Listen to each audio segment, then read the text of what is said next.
In this video, we are going to fix Microsoft Store download error after a couple seconds. So without any further ado, let's get started.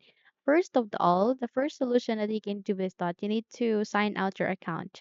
Once you have signed out your Microsoft account, try to sign it in again and check if the problem has been fixed.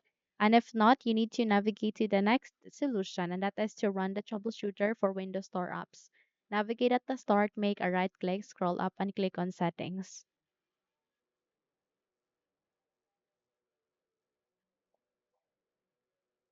Here at the settings, please proceed to the left pane, find for the search bar, type for Windows Store.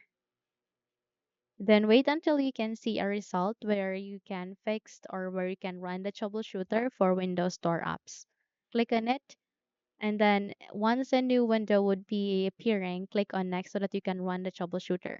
So this will take less than 3 minutes. Please wait until it would be done. And once you are done with this, restart the PC and check if the error has been resolved. And if not, then let's navigate to the next step.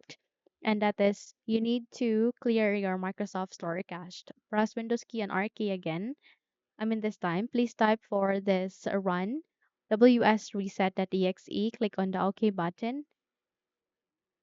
Wait until this procedure would be finished, and once you are done with this, check if the error has been resolved, okay?